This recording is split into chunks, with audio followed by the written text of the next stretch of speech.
संपूर्ण ब्रह्मांड कितना बड़ा है? क्या इस ब्रह्मांड का कोई छोर है? और क्या कभी हम इंसान इस यूनिवर्स के कोने तक पहुंच सकते हैं?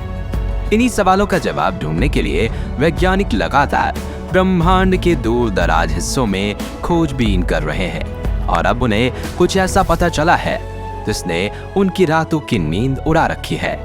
इंसान तो दूर की बात है, अब तक कोई ऐसा मानव रहित उपग्रह तक नहीं है जो ब्रह्मांड के छोर तक पहुंचा हो। और दूर से देखने पर इतने बड़े ब्रह्मांड में हमारी पृथ्वी एक धूल के कण की जितनी दिखाई देती है। इसलिए ब्रह्मांड को असीम और अनंत कहा जाता है और ब्रह्मांड का छोर आज भी एक बड़ा रहस्य है। लेकिन मॉडर्न टेक्नोलॉजी की मदद से अंतरिक्ष की डेटा रिकॉर्ड करके वैज्ञानिकों ने ब्रह्मांड के छोर के बारे में कई जानकारियां रिकॉर्ड की हैं जो हिला देने वाली हैं। और आज हम आपको पृथ्वी से लेकर ब्रह्मांड के किनारे की एक रोमांचक यात्रा पर ले जाने वाले हैं। तो अपनी कुर्सी की पेटी बांध लीजिए और तैयार हो जाइए ब्रह्मांड के कुछ अनसुने रहस्यों को जानने के लिए।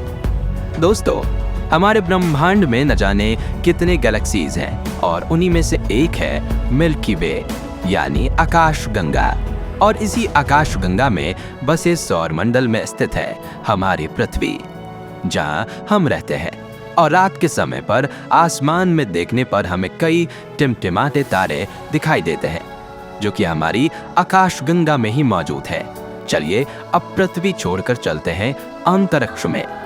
और थोड़ी ही दूर से हमारी पृथ्वी कुछ इस तरह से दिखाई देती है, जिसमें हमें धरती पर नीले और हरे रंग की एक परत दिखाई देती है। यहाँ से हम सभी महाद्वीपों को आसानी से देख सकते हैं।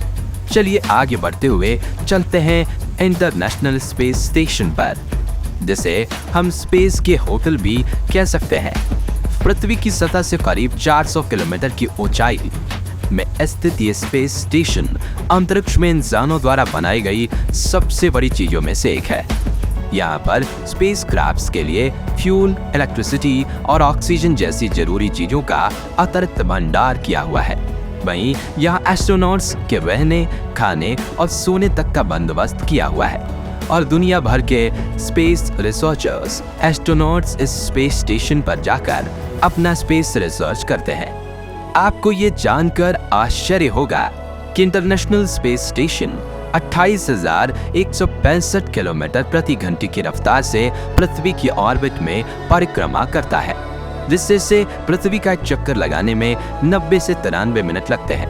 और ये एक दिन में करीब 16 बार पृथ्वी के चक्कर काट लेता है। साथियों, दोपहर के समय ISS से पृथ्वी पर मौजूद समंदर और महाद्वीपों की आकृतियों को काफी आसानी से देखा जा सकता है। वहीं रात के समय में पृथ्वी के शहरों में जलती लाइट्स जगमगाते सितारों की तरह दिखाई देती है और ये नजारा काफी खूबसूरत होता है। इस स्पेस स्टेशन से थोड़ी और ऊंचाई पर जाने पर हमें अनेक सैटेलाइट्स का जाल दिखाई देता है। यहाँ इंसानों के द्वारा बनाए गए हजारों सैटेलाइट्स अर्थ की ऑर्बिट में परिक्रमा कर रहे हैं। इन्हीं सैटेलाइट्स की बदौलत हम मोबाइल, टीवी, रेडियो और इंटरनेट आदि का इस्तेमाल कर पाते हैं। अपने सफर में आगे बढ़ते हुए अब हम पहुंच चुके हैं चांद पर, जो कि पृथ्वी से 3,84,400 किलोमीटर की दूरी पर स्थित है। न जाने कितने अरबों सालों से चंद्रमा धूमकेतु और क्षुद्र ग्रहों की मार झेल रहा है, इसलिए इसकी सतह में कई बड़े बड़े गड्ढे भी पड़ गए हैं। चंद्रमा पर सूर्योदय कुछ इस तरह दिखाई देता है, लेकिन सूरज की ज्यादा रोशनी ना पहुंचने की वजह से चंद्रमा पर ज्यादातर अंधेरे का माहौल ही बना रहता है। वहीं पृथ्वी की बात करें तो जिस तरह पृथ्वी के आकाश में चंद्रमा का उदय होता है, ठीक उसी तरह से चंद्रमा के आकाश में भी पृथ्वी का उदय होता है। फर्क बस इतना है कि यहाँ से चंद्रमा का कद छोटा दिखाई देता है और वहां से पृथ्वी का कद बड़ा दिखाई देता है, क्योंकि चंद्रमा पृथ्वी से काफी छोटा है।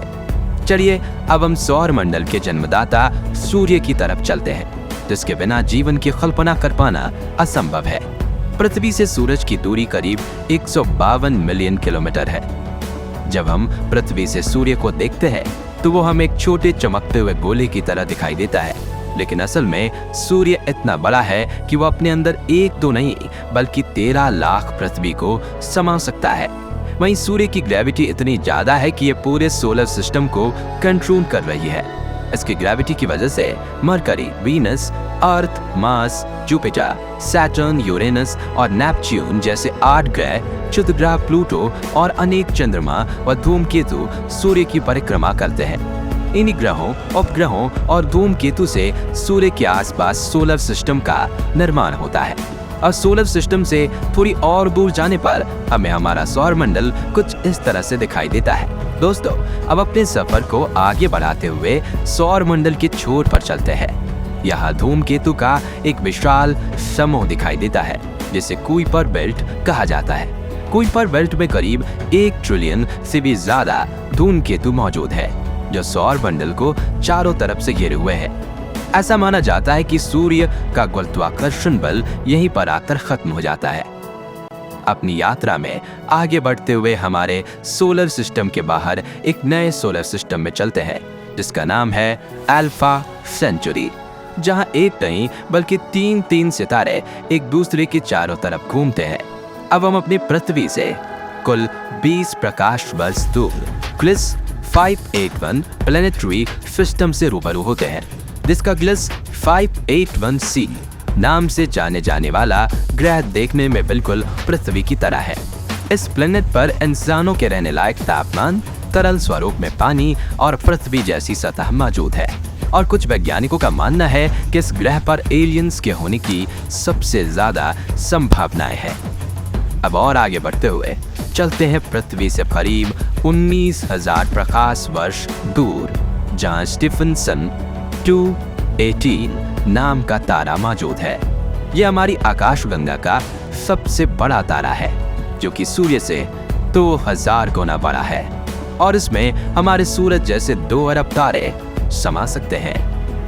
दोस्तों, तारों के ब्रह्मांड में कई रूप मौजूद है, जिनमें से एक है ये व्हाइट डॉर्फ। हमारे सूरज जैसे सितारे मरने के बाद ऐसा ही रूप ले लेते हैं। इस तारे का गुरुत्वाकर्षण बल सूरज से करीब 10,000 गुना ज्यादा होता है और आपको जानकर हैरानी होगी कि इस पर मौजूद एक चम्मच पदार्थ का वजन करीब 15 टन के बराबर होता है। ये ज्यादा चमकीले नहीं होते क्योंकि इनके केंद्र में न्यूक्लियर फ्यूजन नहीं होता। वहीं हमारी आकाशगंगा में न्यूट्रॉन स्टार भी मौजूद है जो आकार में हमारे सूरज से काफी छोटा है, लेकिन इसका गुरुत्वाकर्षण बल सूर्य से करोड़ों गुना ज्यादा है। इस तारे पर मौजूद एक चम्मच पदार्थ का वजन 2 अरब टन के बराबर है। वैज्ञानिकों के अनुसार इस न्यूट्रॉन स्टार पर भी जीवन संभव है, लेकिन अगर यहाँ पर कोई जीव बसते भी होंगे तो ऐसे जीवों की आयु सिर्फ कुछ मिलीसेकंड्स की होगी। अब अपने सफर में थोड़ा और आगे बढ़ते हैं। हम देखते हैं हमारे गैलेक्सी मिल्की वे को, जिसमें 1 अरब न्यूट्रॉन स्टार मौजूद है और 10 अरब व्हाइट डॉर्फ भी मौजूद है। वहीं हमारी गैलेक्सी में करीब 100 अरब प्लैनेट्स मौजूद है, अनगिनत धूमकेतु मौजूद है और न जाने ऐसे कितने ऑब्जेक्ट मौजूद हैं जिन्हें अभी तक हम जान ही नहीं पाए हैं। और इन्हीं सभी ऑब्जेक्ट्स को जिसने अपने आसपास थाम रखा है वो है हमारी आकाशगंगा का सेंटर, जहां मौजूद है सबसे बड़ा ब्लैक होल जिसका नाम है सेजिटेरियस ए। मिल्की वे आकाशगंगा को लेकर एक रोमांचक तथ्य ये है कि ये इतनी ज्यादा बड़ी है कि अगर लाइट भी इसके एक कोने से दूसरे कोने तक जाए तो उसे भी इस सफर को पूरा करने में 1 लाख साल लग जाएंगे। साथियों, अब हम अपने मिल्की वे गैलेक्सी से बाहर निकलकर इंटरगैलेक्टिक स्पेस में आ चुके हैं, जिसमें हमें मिल्की वे गैलेक्सी से भी बड़ी गैलेक्सीज दिखाई दे रही हैं, जिनमें से हर 30 गैलेक्सीज के समूह को लोकल ग्रुप के नाम से जाना जाता है। अब हम देख रहे हैं विगो सुपर क्लस्टर, जिसमें सैकड़ों लोकल ग्रुप शामिल है। ये सुपर क्लस्टर 110 मिलियन प्रकाश वर्ष में फैला हुआ है। अपनी यात्रा और आगे बढ़ाते हुए हमें विगो सुपर क्लस्टर जैसे सैकड़ों सुपर क्लस्टर्स दिखाई दे रहे हैं, जिसे वैज्ञानिकों ने लेनियेकिया सुपर क्लस्टर नाम दिया है, जिसमें करीब 1 लाख गैलेक्सीज शामिल है। लेनियेकिया सुपर क्लस्टर से थोड़ा दूर जाने पर हमें इसके जैसे कई बड़े सुपर क्लस्टर दिखाई दे रहे हैं और ज्यादा दूर जाने पर हम देख सकते हैं हमारे ब्रह्मांड को, जिसमें लेनिकिया सुपर क्लस्टर भी एक छोटे बिंदु की तरह दिखाई दे रहा है और यहाँ से देखने पर पृथ्वी या सौर मंडल तो दूर की बात, मिल्की वे गैलेक्सी को भी देख पाना नामुमकिन है। अब शायद आपको हमारा ब्रह्मांड काफी बड़ा लग रहा होगा, लेकिन ये बात जानकर आपका दिमाग घूम जाएगा कि ये सिर्फ हमारा अनुमानित ब्रह्मांड है। और कुछ वैज्ञानिकों के मुताबिक 13.8 मिलियन सालों पहले एक बिग बैंग हुआ था। तब से लेकर हमारा ब्रह्मांड फैल रहा है। गैलेक्सीज एक दूसरे से दूर जा रही हैं। ऐसा इसलिए क्योंकि ब्रह्मांड का ना ही कोई सेंटर है और ना ही कोई छोर, यानी इंसानों का ब्रह्मांड के छोर तक पहुंचना लगभग नामुमकिन है। इतना ही नहीं, कुछ वैज्ञानिकों का तो ये भी कहना है कि अंतरिक्ष में हमारे ब्रह्मांड जितने और भी कई ब्रह्मांड मौजूद हो सकते हैं। यानी कि हम ये कह सकते हैं कि अंतरिक्ष की कोई सीमा नहीं है और हम इंसान हजारों सालों तक भी स्पेस एक्सप्लोरेशन करेंगे, फिर भी शायद ब्रह्मांड के 1% हिस्से को ही जान पाएंगे। मतलब अगर आप स्पेस साइंटिस्ट बन जाते हैं तो पूरी जिंदगी आपका काम खत्म नहीं होगा। तो दोस्तों, अगले 100 सालों में क्या हम इंसान हमारी आकाश गंगा मिल्की वे को पार करके किसी दूसरी आकाश गंगा में इंसानों के रहने लायक ग्रह ढूंढने में कामयाब हो सकते हैं, या ये सोच सिर्फ सपना बनकर ही रह जाएगी? इस बारे में अपनी राय हमें कमेंट में जरूर बताएं। और वीडियो पसंद आया हो तो इसे लाइक और शेयर करने के साथ ही ऐसे इंफॉर्मेटिव वीडियोस देखते रहने के लिए हमारे चैनल को सब्सक्राइब और फेसबुक पेज को फॉलो जरूर कर दीजिए। धन्यवाद।